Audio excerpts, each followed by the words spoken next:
जय राधा माधव कुंज विहारी।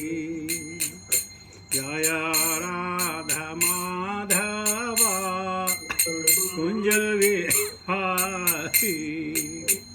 जय गोपीजन वल्लभ गिरिवरधारी। जय गोपीजन वल्लभ गिरिवरधारी। यशोदनंदन व्रज जन रंजन। यशोदनंदन व्रज जन रंजन। यमुना तेरा वनचारी। यमुना तेरा वनचारी। जय राधा माधव कुंज विहारी। जय गोपीजन वल्लभ गिरिवरधारी। यशोदनंदन व्रज जन रंजन। यमुना तेरा वनचारी। जय राधा माधव कुंज विहारी। जय श्री कृष्ण चैतन्य प्रभो नित्यानंद। श्री अद्वैत गदाधर श्रीवासादि गौर भक्तवृंद। भज श्री कृष्ण चैतन्य प्रभो नित्यानंद। श्री अद्वैत गदाधर श्रीवासादि गौर भक्तवृंद। हरे कृष्ण कृष्ण कृष्ण हरे हरे। हरे राम राम राम हरे हरे। हरे कृष्ण कृष्ण कृष्ण हरे हरे। हरे राम राम राम हरे हरे। हरे कृष्ण कृष्ण कृष्ण हरे हरे। हरे राम राम राम हरे हरे। हरे कृष्ण कृष्ण कृष्ण हरे हरे। हरे राम राम राम हरे हरे। हरे कृष्ण कृष्ण कृष्ण हरे हरे। हरे राम राम राम हरे हरे। हरे कृष्ण कृष्ण कृष्ण हरे हरे। हरे राम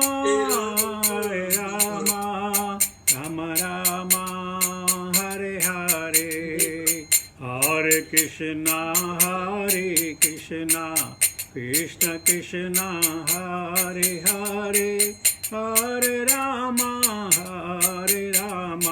राम राम राम हरे हरे। हरे कृष्ण कृष्ण कृष्ण हरे हरे। हरे राम राम राम हरे हरे। हरे कृष्ण कृष्ण कृष्ण हरे हरे। हरे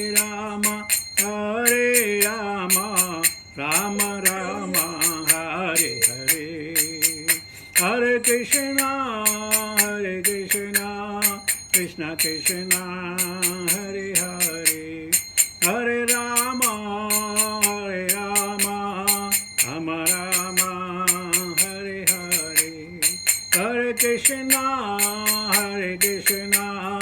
कृष्ण कृष्ण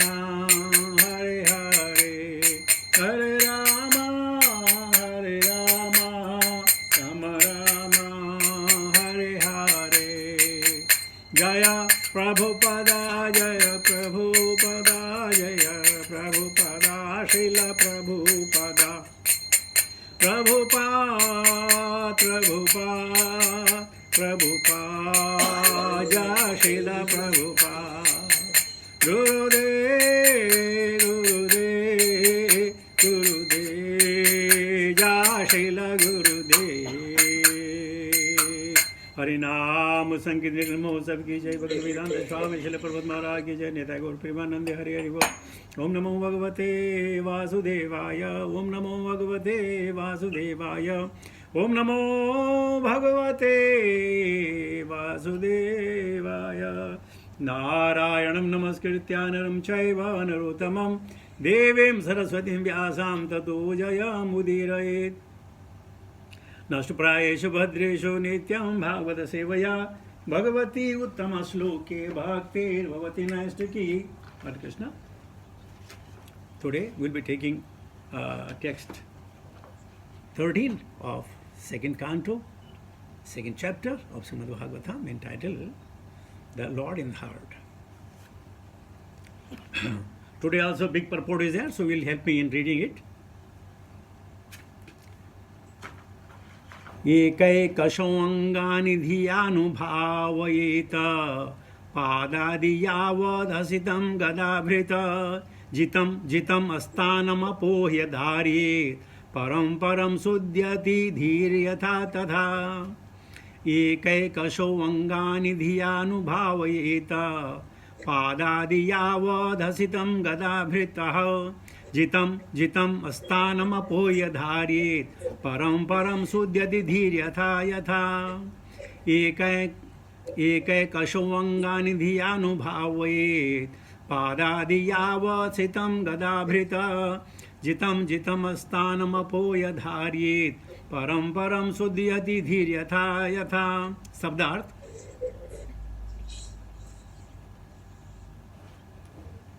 एक एकशः एक एक करके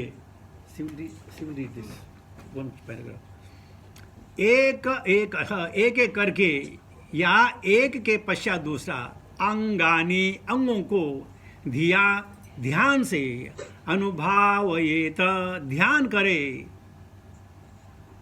पाद आदि पांव इत्यादि यावत जब तक हसितम मुस्कान गदाभृतः भगवान जितम जितम धीरे धीरे मन को नियंत्रित करते हुए स्थानम स्थान को अपोह्य छोड़कर धार्येत ध्यान करके परम परम उच्च से उच्चतर शुद्धति शुद्ध होती है धी बुद्धि यथा तथा जितने। Purport translation purport by divine grace Bhaktivedanta Swami Srila Prabhupada. ध्यान की प्रतिक्रिया भगवान के चरण कमलों से प्रारंभ करते हुए उसे उनके हंसते मुखमंडल तक ले आए। इस तरह पहले ध्यान को चरण कमलों पर एकाग्रित करें, फिर पिंडलियों पर, तब जांघों पर और कर्मशः ऊपर की ओर उठता जाए। मन जितना ही एक एक करके भगवान के विभिन्न अंगों पर स्थिर होगा, बुद्धि उतनी ही अधिक पुरस्कृत होगी।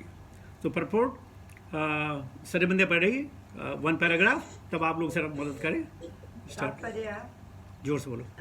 तात्पर्य श्रीमद् भागवतम में ध्यान को जिस विधि की संस्तुति की गई है वह किसी विधि निराकार या शून्य पर मन को स्थिर करने की नहीं है। ध्यान को तो परम भगवान के व्यक्तित्व पर एकाग्र करना चाहिए, चाहे वह उनका विराट रूप अर्थात विराट विश्व रूप हो या शास्त्रों में वर्णित उनका सच्चिदानंद विग्रह रूप हो। विष्णु रूपों के प्रमाणित विवरण प्राप्त हैं और मंदिरों में अर्चा विग्रह के प्रमाणिक प्रतिरूप हैं। इस प्रकार मनुष्य अर्चा विग्रह का ध्यान करना प्रारंभ कर सकता है, जिसमें उसे अपने मन के भगवान के चरण कमलों पर एकाग्र करते हुए क्रमशः ऊपर ऊपर उठते हुए उनके मुस्काते मुख तक आना चाहिए। भगवान okay, next Hare Krishna, Hare Krishna. Next Vaishnav. According to the Bhagavad school, the Lord is the smiling face of the Lord. Since it is recommended in this verse that one should gradually progress from the lotus feet up to the smiling face, we shall not jump at once to understand the Lord's pastimes in the rasa dance. It is better to practice concentrating our attention, offering flower to see the lotus feet of the Lord. এখন কি আমরা করুন in this way,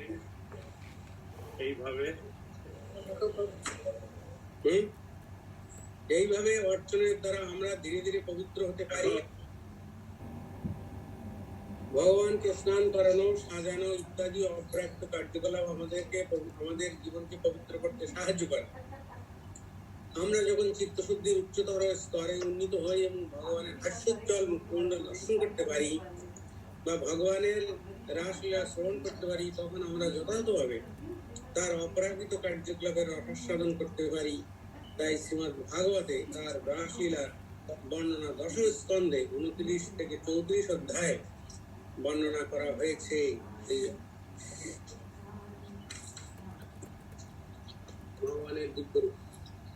ভগবানের দিব্যরূপে চিত্তকে যতই একাগ্র করা যায়, তা শ্রীপাদ পদ্মে হোক, গোলপতে হোক, জঙ্কাতে হোক অথবা বক্ষে হোক, ততই পবিত্র হওয়া যায়। এই শ্লোকে স্পষ্টভাবে উল্লেখ করা হয়েছে যে বুদ্ধি যত পবিত্র হয়, অর্থাৎ ইন্দ্রিয় সুখের বাসনা থেকে যত অনাসক্ত হওয়া যায়। বর্তমানে বদ্ধ অবস্থায় ইন্দ্রিয় বৃত্তির প্রতি আসক্ত হওয়ার ফলে আমাদের বুদ্ধি অশুদ্ধ।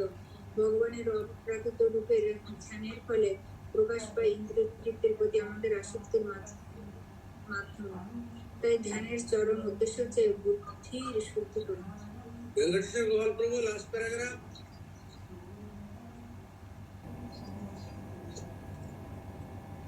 Okay, I will finish. যারা ইন্দ্রিয় তৃপ্তিতে অত্যন্ত মগ্ন, তাদের অর্চনা করতে দেওয়া উচিত নয়, অথবা শ্রী শ্রী রাধা কৃষ্ণের বা শ্রী বিষ্ণুর বিগ্রহকে স্পর্শ করতে দেওয়া উচিত নয়। তাদের পক্ষে ভগবানের বিরাট রূপে ধ্যান করাই শ্রেয়, যা পরবর্তী শ্লোকে বলা হয়েছে। নির্বিশেষবাদী বা শূন্যবাদীদের তাই ভগবানের বিরাট রূপের ধ্যান করা নির্দেশ দেওয়া হয়েছে, কিন্তু ভক্তদের শ্রীমন্দিরে ভগবানের শ্রীবিগ্রহের ধ্যান করা নির্দেশ দেওয়া হয়েছে। যেহেতু নির্বিশেষবাদী বা শূন্যবাদীরা তাদের পারমার্থিক কার্যকলাপে পর্যাপ্ত রূপে শুদ্ধ হননি, তাই অর্চনার পন্থা তাদের জন্য অনুমুক্ত হয়নি। ओम ज्ञानतिमिरन्धस्य ज्ञानाञ्जनशलाकया चक्षुष्मन्तमेनं तस्मै श्रीगुरुवे नमः। श्रीचैतन्यमनोभीष्टं स्थापितं येन भूतले स्वयं रूपकथा मह्यं ददाति सुपदन्तिकं वन्देऽहं श्रीगुरुश्रितापदकमलं श्रीगुरुं वैष्णवां च श्रीरूपं साग्रजातं सहगण रघुनाथान् विदतं सजीवं साद्वैतं सावधूतं परिजनसहितं कृष्णचैतन्यदेवं श्रीराधा कृष्णपादान् सहगण ललिता श्री विशाखान्वितां च हे कृष्ण करुणा सिंधु दीनबंधु जगतपते गोपेश गोपिकाकांत राधाकांत नमस्तुते तप्तकंचन गौरंगी राधे वृंदावनेश्वरी वृषभानुसुते देवी प्रणमामि हरिप्रिये वाञ्छा कल्पतरु वैश्यकृपा सिन्धुभ्येव च पतितानां पावनेभ्यो वैष्णवेभ्यो नमो नमः। जय श्री कृष्ण चैतन्य प्रभु नित्यानंद श्री अद्वैत गदाधर श्रीवासादि गौरभक्तवृंद। हरे कृष्ण कृष्ण कृष्ण हरे हरे, हरे राम राम राम हरे हरे। नमो विष्णुपादाय कृष्ण विष्णुपुत्रे श्रीमते जय पताका स्वामिनिति नामिने नमाचार्य पादाय निताय कृपा प्रदायने गौरकथादामदाय नगरकामताणे। नमो विष्णुपादाय कृष्ण विष्णुपुत्रे श्रीमते भक्तिवेदांत स्वामिनिति नामिने नमस्ते। सरस्वती देवी गौरवाणी प्रचारिणी निर्विशेष शून्यवादी पाशादि देश तारिणे। जय शिल प्रपात। सो प्रपात की अनुकंपा से गुरुजनों के आशीर्वाद से और आप लोगों के सौजन्य से भागवतम की निर्मल धारा बह रही है। और हमने शुकाचार्य के मुख से सुना, एकैकशो अंगानि धियानुभावयेत पादादि यावदसितं गदाभृतः जितं जितं स्थानमपोय धार्येत परम परम सुदयति धीर यथा यथा। कह रहे हैं कि ध्यान की जो प्रतिक्रिया है वो भगवान के चरण कमलों से प्रारंभ करते हुए उनके मुखमंडल तक ले जाएं। इस तरह पहला का ध्यान चरण में एकाग्र करें, फिर पिंडलियों में, तब जांघों पर, कर्म से ऊपर की ओर उठता चला जाए। मन जितना ही एक एक करके भगवान के विभिन्न अंगों पर स्थिर होगा, बुद्धि उतनी ही अधिक परिष्कृत होगी। अब हम विराट रूप की बात कर रहे हैं और भागवतम कहती है विराट रूप देखिए, तो हम जैसे लोग विराट रूप को कैसे देख पाएंगे? दूसरे शब्दों में ये हिडन मीनिंग जो है, ये कहना आप मूर्ति पूजा करो। तुम्हारे घर में मूर्ति होगी, तुम उनके जो है चरण कमल देख पाओगे, मुखमंडल देख पाओगे, उनकी पिंडलियां देख पाओगे, उनके पैर देख पाओगे, उनकी गर्दनें देख पाओगे।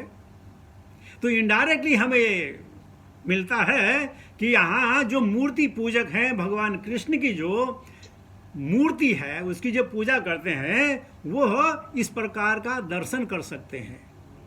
वरना भगवान इतने बड़े हैं कि हम जो हैं अपने मन से उनके एक पैर के अंगूठे के नाखून तक नहीं समझ सकते। विशाल है भगवान। यहाँ अप्रत्यक्ष शुरू में कहते हैं आप मूर्ति पूजा कीजिए, और तब आप लोग हर रोज भगवान के शरीर का, भगवान के अंगों का अवलोकन कर सकते हो, उनकी पूजा कर सकते हो, उनकी सेवा कर सकते हो और मन को एकाग्र कर सकते हो। और कहा गया है कि मन जितना ही एक एक कर भगवान के विभिन्न अंगों पर स्थिर होगा, बुद्धि उतनी अधिक परिष्कृत होगी। तो कहने का मतलब यह है कि कोई लिमिट नहीं है कि भगवान का भक्त कौन है। भगवान का भक्त, लोग कहते हैं कि भक्तों में जो है भक्त शिरोमणि जो है प्रहलाद हैं, लेकिन वो तो नहीं, प्रहलाद से बढ़िया तो पांडु हैं, पांडु से बढ़िया तो अर्जुन है, अर्जुन से बढ़िया तो द्वारिकावासी हैं, द्वारिका वासियों से बड़े जो है रुक्मिणी है, सत्यभामा है, जामवंती और हैं, उनसे बड़ा तो उद्धव है, और उद्धव से बड़ा तो गोपिकाएं हैं वृंदावन की, गोपिकाएं वृंदावन की हैं, और उनसे बड़ा तो श्रीमती राधे है। तो कहने का मकसद यह है कि भगवान की क्या बोलते हैं, बुद्धि उतनी ही परिष्कृत होती रहेगी, बुद्धि का विकास होते रहेगा। कोई ये सेचुरेशन पॉइंट नहीं कि बस अब मैंने जान लिया, बात खत्म हो गई, नहीं। आनंदाम बुद्धिवर्धनम प्रतिपदम, हर एक क्षण, हर एक पल भगवान की जो है वो बढ़ती रहती है। और उनको जानने के लिए हम जैसों के लिए कई जन्म भी कम पड़ेंगे। लेकिन जो मूर्ति पूजा करेंगे, आप देखते होंगे भगवान को आपने एक बार यहाँ भक्त भृंग गोविंद महाराज आए, उनके पास चैतन्य महाप्रभु नित्यानंद की बड़ी बड़ी मूर्ति थी। जब वो कष्ट में आए तो लोगों ने कहा क्या है, उन्होंने बोले मूर्ति है। तो उन्होंने जो है उनको, जो कस्टमर अवसर थे, उनको उल्टा के देखा, ये करके देखा, हिला के देखा, कुछ नहीं देखा। तो जब भक्ति भृंग महाराज बाहर आए, बोलने लगे आज भगवान को पता चला कि कैसे हिलाते हैं। इन्होंने भगवान को हिला के रख दिया, बिल्कुल क्या बोलते, झकझोर करके रख दिया भगवान को। तो कहने का मतलब यह है कि जब आपकी विग्रह होगी, उसमें आप उनकी सेवा करेंगे। प्रभु हरे कृष्ण, उस टाइम पे ऐसे से सुनाई नहीं दिया प्रभु, उस टाइम पे ऐसे से सुनाई नहीं दिया, डिस्टर्ब था और बात क्लियर से नहीं आया। हरे कृष्ण प्रभु, तुम्हारा जो विग्रह लेके आ रहा था क्या हुआ? अच्छा, सुना नहीं। सुनाई नहीं दिया क्योंकि बात काट करके। ओके। तो महाराज की बड़ी बड़ी डीटी थी, करीब करीब 9 इंच या 10 इंच डीटी थी महाराज की। तो जब कस्टमर आए तो कस्टमर ने पूछा क्या है, उसने बोला मेरी डीटी है। तो कस्टमर ने क्या किया, दोनों को हिलाया, उनको चैतन्य महाप्रभु को, नित्यानंद प्रभु को हिलाया, उनको उल्टा किया, उनको हिलाया उल्टा किया, बोला बजा कुछ है तो नहीं। तो जब भक्त वृंद महाराज बाहर आए तो बोलने लगे आज पता चला तुम लोगों को कैसे हिलाते हो, तुमको दर्द हुआ ना, तुमको उल्टा सीधा किया ना, आज मजा आया, तुम खाली हमको ही घुमाते रहते हो। तो भगवान से प्रेम था, प्रेम के बोलने कि तुमको भी आज जो है वही जो तुम लोगों के साथ करते हो आज तुम्हारे साथ ऐसा हुआ। तो हमें कहने की कोशिश कर रहे थे, ये कह रहे हैं कि आप चरण से लेकर आप, कुंती माता ने क्या कहा, नमः पंकज नाभाय, नमः पंकज मालिने, नमः पंकज नेत्राय, नमस्ते पंकजांग्रे। तो कहने का मतलब यह है कि भगवान इतने बड़े हैं कि उनको देख पाना हमारे हैसियत नहीं है, लेकिन भगवान की कृपा से, भगवान के अनुग्रह से और हमारी शालीनता से या हमारे पूर्वजनों के संस्कार से भगवान ने वो रूप लिया जिसको हम देख सकते हैं। अब हम भगवान के चरणारविंद देख सकते हैं, मुखारविंद देख सकते हैं, अरविंद देख सकते हैं, उनके बाल देख सकते हैं, उनके कपड़े देख सकते हैं, उनकी मसाज कर सकते हैं, उनकी पिंडलियों को देख सकते हैं, उनके पैरों को देख सकते हैं, उन पे वस्त्र पहना सकते हैं, उनको जो है अभिषेकम कर सकते हैं। तो ये दूसरे तरह से है कि आप अगर मूर्ति पूजा करोगे तो आप सब करने में जो है सक्षम होंगे। और प्रभुपाद ने, हम चाहे इसके लायक हो ना हो, लेकिन प्रभुपाद ने अपनी अनुकंपा के द्वारा हमें मूर्ति पूजा सिखाई है, पंचरात्रि का विधि सिखाई है। अदरवाइज जो लिखा गया तो कितना मुश्किल होगा। भगवान के चरण कहाँ मिलेंगे हमको, और कैसे चरण, 1 इंच वाले या 200 मील वाले, कैसे हम देख पाएंगे। तो मूर्ति विग्रह से है। उद्धव ने प्रश्न किया था ना कि हे प्रभु जब आप चले जाएंगे तो उसके बाद हम आप लोगों से कैसे मिलेंगे, कैसे हमको देखेंगे। तो भगवान ने कहा शैली दारुमही लोही ले पेच सहकती मनोमयी मणिमयी अष्टविधा स्मृत। हे उद्धवा, तू मेरे को शैली पत्थर में, कांच में, लेखन में, पेंटिंग में, मन में या लिखने में या मन में या सैंड के द्वारा प्रतिमा बनाओ और मेरे को देख लोगे। कैसे देखेंगे? देखिए,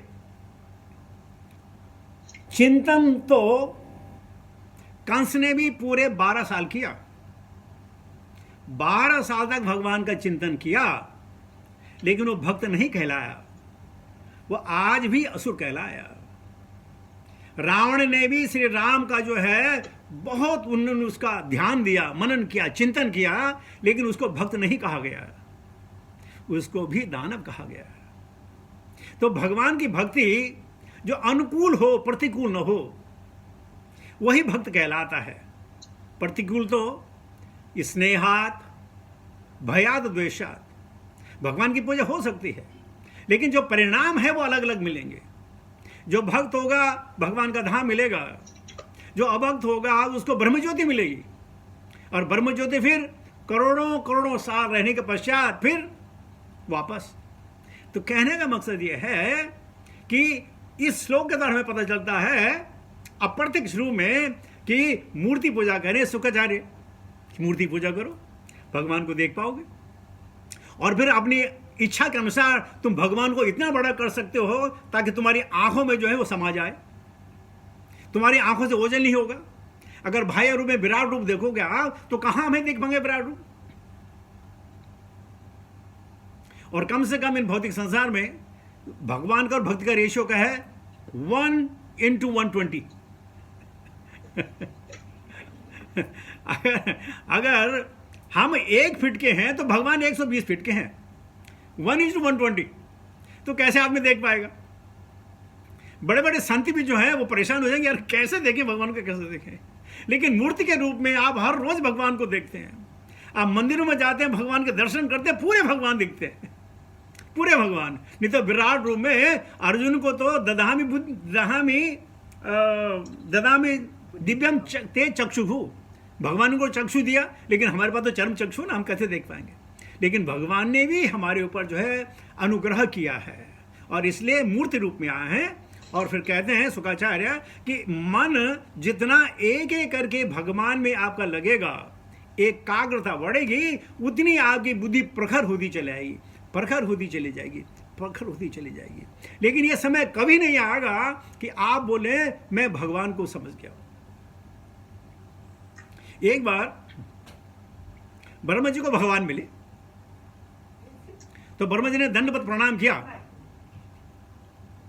और भगवान से आग्रह किया, हे प्रभु, मैं आपके बारे में सब जानता हूं। तो भगवान कृष्ण बड़े हैरान हो गए, ये ब्रह्मा, एक जीव मेरे बारे में सब कुछ जानता है। बोले क्या जान? बोले मैं आपके बारे में सब कुछ जानता हूं, सब कुछ जानता हूं। तुम, अरे यार ये कैसे हो सकता है? मैं अपने बारे में खुद नहीं जानता, तू कैसे जानता है? बोले कैसे जानते हो? बोले कि मैं ये जानता हूं कि तुमको कोई नहीं जान सकता है। मैं ये जानता हूं, मुझे पूरा विश्वास है कि तुमको कोई नहीं जान सकता है।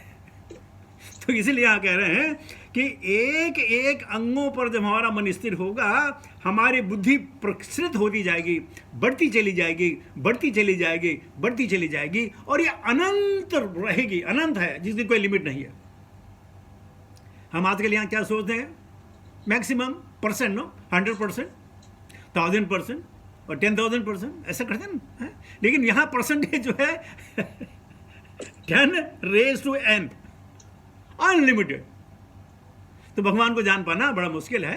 लेकिन फिर भी शुक्राचार्य कह रहे हैं इस प्रकार आप उनके चरण कमलों से लेकर के ऊपर उठे, आपका मन एकाग्र होगा। प्रभु बात ठीक से नहीं आ रहा है।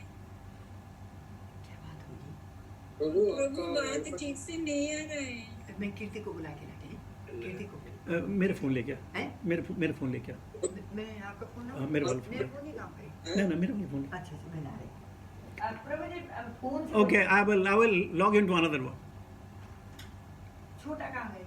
नहीं ऊपर है ना, देख मेरा काला वाला। अच्छा ये कई दिन से जैसे अभी सुचारू रूप में पढ़ रहे थे तो हमें बराबर सुनाई नहीं दिया, तो ये कुछ एप्लीकेशन की प्रॉब्लम लगती है मेरे को।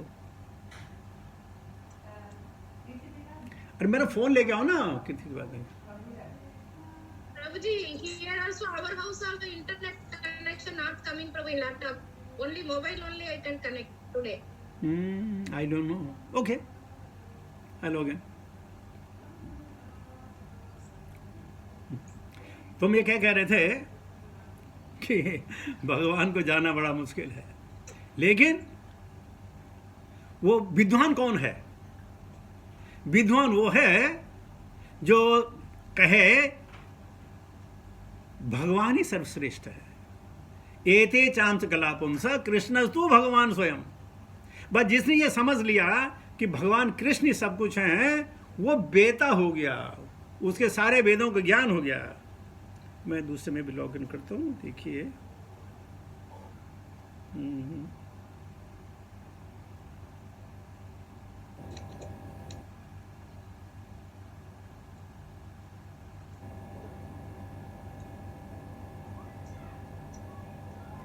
इसमें तो है नहीं, इसमें तो है नहीं। क्या?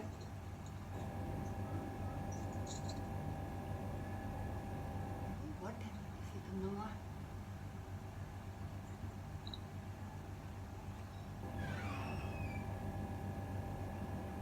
कीर्ति, कितनी मिनट नो? कीर्ति, मेरा इधर। This computer is not working. That can you do from your phone, please? Can you hear me now? Log off from the phone. Can you hear me now? Yes, yes. Okay. Here's the mobile, so let's. कहाँ पर से पूछ लो, कहाँ तक? तो हम बात कर रहे थे कि हमारी जो बुद्धि है वो स्टैटिक नहीं है, वो डायनेमिक है। Not static, is a dynamic. बुद्धि प्रखर होती चली जाएगी और इस प्रकार भगवान की सेवा में ये नहीं होता कि बस खत्म हो गया। जैसे हम आजकल हम देखते हैं, अगर हमारा 2 घंटे का प्रोग्राम है, 2 घंटे के प्रोग्राम की बात खत्म हो गई, इसका कोई अंत नहीं है। ये अनंत है, हरि अनंत है, उनकी कथाएं अनंत हैं, उनकी सेवा भी अनंत है। और ऐसी अनंत है, अनंत जीव अनंत समय से भगवान अनंत की सेवा कर रहे हैं, लेकिन वो कभी पूर्ण नहीं हुआ। जैसे शास्त्र कहते हैं कि जो शेष नाग हैं उनके अनेक मुख हैं, अनेक जीवियां हैं, और वो भगवान के गुणगान कई युगों से करते चले आ रहे हैं, फिर भी उनकी जो है पूर्ण नहीं होता है। तो ध्यान की प्रकृति, कल हमने कहा था कि ध्यान एकाग्रता की बात हो रही थी, तो कह रहे ध्यान कैसे लगाएं। बहुत सारे प्रश्न पूछते हैं कि ध्यान तो लगता ही नहीं है, चंचला ही मना कृष्ण परमाति बलभद्रढ़ तस्याहम निगरम मन्ने वायोरिव सुदुष्करम। लेकिन भगवान क्या कहते हैं, असंशयम, सही बोल रहे हो महाबाहो, हालांकि तुम महाबाहो हो, मनो दुर्निग्रहम चलम, मन को कंट्रोल करना बहुत मुश्किल है, लेकिन अभ्यासेन तो कौन्तेय वैराग्येण च गृह्यते, अभ्यास करने से आप वैराग्य को प्राप्त हो सकते हैं, इसमें कोई संशय नहीं है। तो प्रभुपाद ने कहा जो आजकल श्रीमद् भागवतम का प्रचलन हो गया, तो वो 5 अध्याय, पंचरास अध्याय जो कोर्स है 29 to 33 और 34, उसमें क्या है, लोग भगवान की उन लीलाओं का वर्णन करते हैं जो कभी कभी लगता है समाज में शायद समाज के लिए ठीक ना हो, लेकिन कोई भी भगवान को ये नहीं बताता है कि भगवान ने पापियों का, जरासंध का, सल्वा का, और आप ले लीजिएगा शिशुपाल का, दंत वक्र का, और इनका वध किया। कोई वध की बात नहीं करते, क्योंकि अगर हमारे पास एक हाथ में शास्त्र हैं तो दूसरे हाथ में शस्त्र भी है। हम कहते हैं अहिंसा परमो धर्म, अहिंसा परमो धर्म, धर्मम तथैव हिंसा, हिंसाम तथैव धर्म च। ये खाली ये कहना कि हिंसा हिंसा हिंसा नहीं है। अपनी संस्कृति को बचाने के लिए हमें हिंसा करनी पड़ती है। हिंसा का मतलब आप उनसे अपना नाता तोड़ दीजिएगा, उनसे कोई ताल्लुक न रखिएगा, ये भी तो हिंसा ही है। तो धीरे धीरे करके आजकल बस 5 अध्याय रास की बात होती है, और आज से कई साल पहले, करीब 4-5 साल पहले लोगों ने मेरे से आग्रह किया कि प्रभु जी हम गोप गीत के बारे में सुनना चाहते हैं। तो हमारी कोई करीब 18-19 दिन की क्लास थी। तो पहली क्लास में मैंने कहा कि देखिए,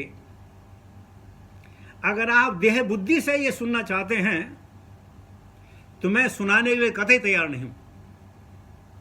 अगर आप आत्म बुद्धि से सुनना चाहते हैं तो तैयार हूं। अगर आपने गोपियों को सामान्य स्त्री की तरह मान लिया तो आप गोपी गीत कभी नहीं समझ पाएंगे। लेकिन अगर आपने उन गोपियों को एक जीव के बारे नहीं, बट एक भक्ति के बारे में जान सकें, पहचान सकें, तो मैं कुछ बोलने के लिए तैयार हूं। तो हर क्लास से पहले यही कहता था, ये मसन्ना गोपी जैसे हमारी बिटिया है, हमारी माँ है, बहनें हैं, ऑफिस में काम करने वाली स्त्रियां, ऐसे नहीं हैं। गोपी जो है शरीरधारी नहीं है।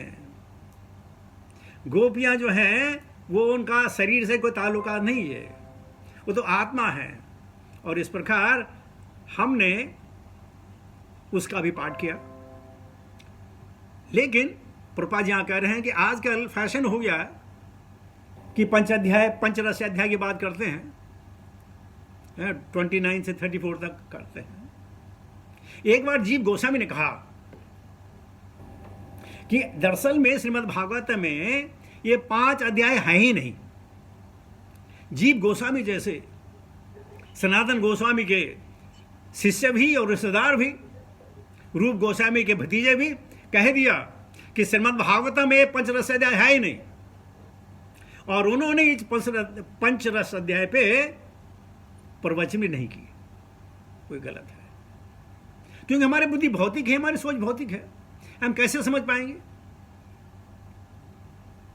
लोग कहते हैं भगवान इतने बदमाश थे कि गोपियों के कपड़े लेके भाग गए। अब ये देखिए, अब जब वो ये सोचेंगे तो कैसे समझ पाएंगे?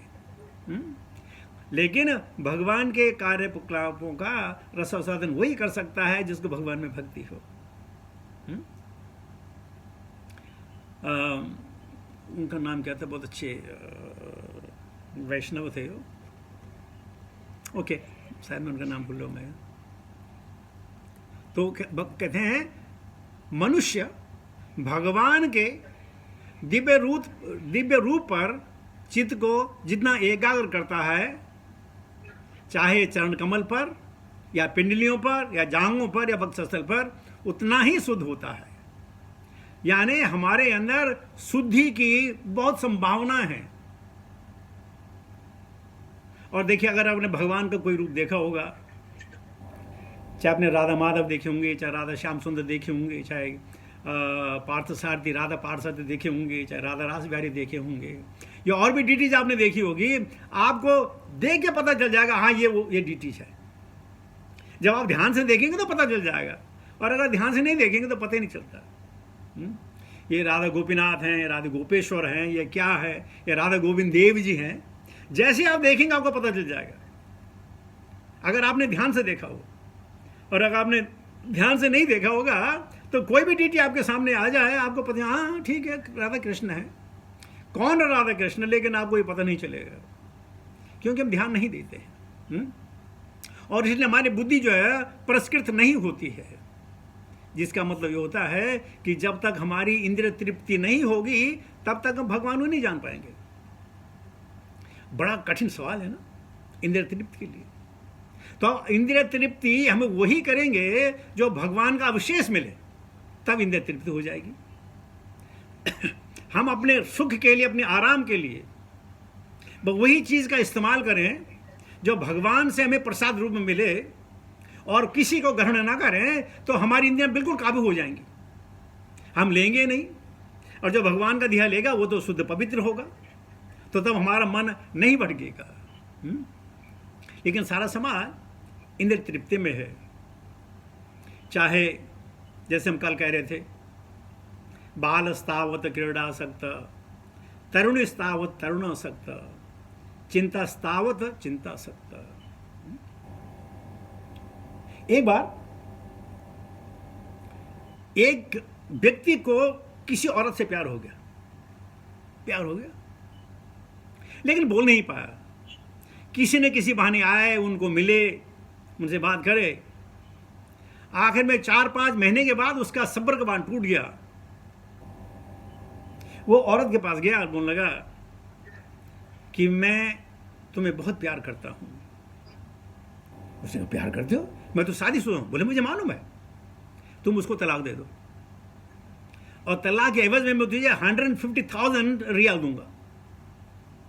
जब अपने आदमी को तुम तलाक दे दोगे, मैं तुम्हें 150,000 कैश दूंगा तुम्हारे खर्चे के लिए, लेकिन प्लीज मेरी बात मान लो। अब ये देखिए, जो हमारे इंद्रिय विषय हैं वो समाप्त नहीं होते हैं। हम ना बोल पाए तो एक बात है, गेस्चर न कर पाए तो दूसरी बात है, लेकिन ये भौतिक जो बात है, जो काम वासना है, वो सबके साथ ऐसी होती रहती है। वृंदावन में एक बार प्रभुपाद जी क्लास दे रहे थे, तो आपने वृंदावन में छत देखी होगी, छत पे वो नेट लगी हुई है, वहां बहुत कबूतर थे। तो कबूतर बहुत शोर मचा रहे थे। तो प्रभुपाद जी ने कहा इन कबूतरों को भगाओ। बोले क्यों, क्या हुआ? अरे बोला हम यहाँ क्लास दे रहे हैं, ये लोग वहां रास क्रीड़ा कर रहे हैं, भगाओ इनको यहां से। तो कोई भी प्राणी क्यों ना हो, पशु हो, पक्षी हो, आहार निद्रा भय मैथुन में तो सामान्य है, लेकिन धर्मो ही तेसाम अधिको विशेषो।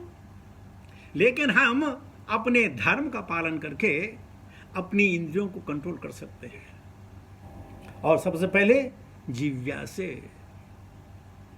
है। सेवन मुखे जिव्यादौ, जिव्या से दो चीज, एक तो बोलना और दूसरा खाना। बाचो बेगम मनसा क्रोध बेगम। तो ये बाचो बेगम है, ये जिव्या बेगम, इनको अगर हम कंट्रोल कर पाए भगवान की कृपा से तो हम भगवान को समझ पाएंगे। इस वक्त आप सोच रहे होंगे कि हम भगवान को समझते हैं। नहीं नहीं, सिर्फ जानकारी है। भगवान को कोई नहीं समझता, ऐसी जानकारी है। भगवान ऐसे, भगवान वैसे, भगवान वैसे। और जैसे मैं बहुत बार उदाहरण देता हूँ, अगर फौरन भगवान आ जाए, बोले चलो मेरे साथ चलो, तो कहेंगे अरे साहब जाना तो जरूर था, लेकिन पहले एक टेलीफोन कर लो अपने बच्चे को, उसे बता दो मैं जा रहा हूँ। हम नहीं तैयार होंगे। हमें नहीं मालूम कि हमारे अंदर क्या सुकृति होने वाली है, हम नहीं मानेंगे। तो ठीक इसी प्रकार यही धारणा है कि भगवान को समझ पाना तब जब हम विषयों से विमुख हो जाएं। और विषयों से विमुख होना यानी तस्मात् सर्वेषु कालेषु माम अनुस्मरति च। हर समय जब भगवान का ध्यान रहेगा तभी जाके हम इंद्रियों को बस में कर सकते हैं, वरना इंद्रियों को बस में करना बहुत मुश्किल है। विश्वामित्र जैसे, विलोमंगल ठाकुर जैसे, तुलसीदास जैसे अपने को कंट्रोल नहीं रख पाए तो हम क्या चीज है, लेकिन हमारे लिए क्या है। लेकिन ठीक उसी प्रकार अगर आप हरिदास ठाकुर की बात आप कीजिए, हरिदास ठाकुर की बात कीजिए, उन्होंने जो वेश्या थी उसके लिए मना नहीं किया। उन्होंने कहा ठीक है, मैं आपकी इच्छा जरूर पूरी करूंगा, आप जरा इंतजार कीजिए जरूर, क्योंकि आप मेरे दरवाजे पे आई हैं, ये मेरा धर्म बनता है, ये मेरा कर्तव्य बनता है कि मैं आपकी इच्छा की पूरी करूं। लेकिन मेरा भी जब पूरा नहीं हुआ है, जब पूरा हो जाएगा तो मैं आपका जो आवेदन है स्वीकार करूंगा। और इस प्रकार हरिदास ठाकुर 3 दिन 3 रात तक जो है हरे कृष्ण महामंत्र जपते रहे। और वो वाणी जब जो है प्रोस्टिट्यूट के कानों में पड़ी, वो भी साथ में भजन करने लगी, हरे कृष्ण कृष्ण कृष्ण हरे हरे, हरे राम राम राम हरे। और जब हरिदास ठाकुर संतुष्ट हो गए कि हाँ ये इसका ध्यान भी जो है नाम में लग गया, फिर बोला हे देवी क्या चाहिए। उसने कहा कुछ नहीं चाहिए, जो मुझे चाहिए था मुझे मिल गया, मुझे हरिनाम मिल गया, बाकी कुछ नहीं चाहिए, धन्यवाद देके चली गई। तो विषयों को कंट्रोल करना बहुत मुश्किल है। एक बहुत बड़े सिंगर हैं इंडिया में, बहुत बड़े सिंगर, बहुत बुजुर्ग आदमी हैं, उन्होंने शादी नहीं की। क्या नाम उनका, कोई बहुत अच्छा नाम है। उन्होंने शादी नहीं की, लेकिन जब उम्र की जब वो 50 से 60 उम्र में पहुंचे, तब जाकर उनको एक 28 साल की लड़की से प्यार हो गया। 55-56 साल के लोग उम्र भर जो है संगीत में अपना उन्होंने जीवन क्या समर्पण कर दिया, लेकिन उसके बाद जब 56-57 साल के हो गए, फिर जाके उन्होंने कोई लड़की से शादी की। कहने का मकसद यह है, अगर हमारे दिल में भगवान नहीं है, हमारे मन में भगवान नहीं है, तो हमारा पतन कहीं भी हो सकता है, कभी भी हो सकता है। इसलिए ये अपनाना है, भगवान को अंगीकार करना है और याद रखना है। क्या याद रखना है कि भगवान को कभी ना भूलें और भगवान को हमेशा याद रखें। 2 चीज़ साथ में रखनी चाहिए।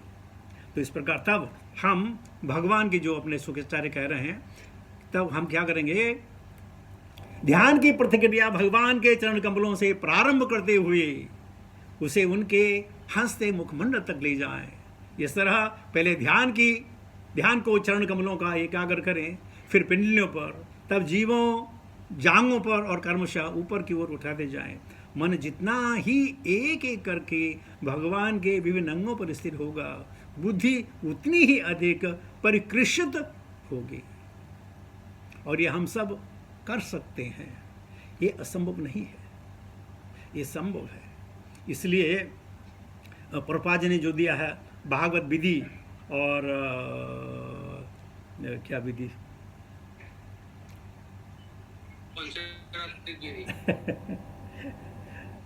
वो मैं नाम भूल गया, अभी तो मैं नाम बोला था।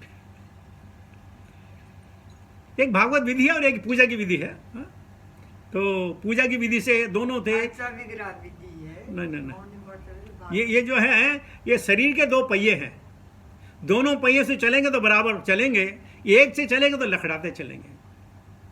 हाँ, पंचरात्र का विधि, तो पंचरात्र का विधि भी है और भागवत विधि भी है। इसलिए दोनों को साथ साथ में लेके चलना है, तब जाके हम अपना कल्याण कर पाएंगे। पहले अपने कल्याण के बारे में सोचो, बाकी दूसरों को होगा तो हमें नहीं मालूम, पहले हम अपना कल्याण तो करें। भारत भूमि है जन्म यार, जन्म सार्थक करो करो परोपकार। तो पहले जन्म को सार्थक करना है, परोपकार तो हो जाएगा। तब तो लोग हमारे चेहरे देखते ही, हमारी वाणी सुनते ही लोग जो हैं वो मस्त मगन हो जाएंगे। लेकिन अपना परोपकार तो करें, परोपकार तो करेंगे पहले अपना आचरण शुद्ध तो करें। तो इस प्रकार हम भी पंचरात्रि विधि के द्वारा विग्रह की सेवा करें, उनको लहनाएं, उन पर कपड़े पहनाएं, उनको तिलक करें। कस्तूरी तिलक ललाट पटले वक्षस्थले कौस्तुभम नासाग्रे गजमौक्तिकम करतले वेणु करे कंकणम सर्वांगे सरिचंदनम सुलितम नितावली गोपा श्री परवेशितो गोपाल चूड़ामणि। भगवान का हम ध्यान किसी का सच्चिदानंद रूपाय विश्व उत्पत्त्यादि हेतवे तापत्र विनाशाय गोविंदाय नमो नमः। हजारों तरीके से हर क्षण हर पल भगवान की याद करें तो जीवन सफल होगा। इसके साथ ही वाणी को मैं विराम देता हूँ। हरे कृष्ण।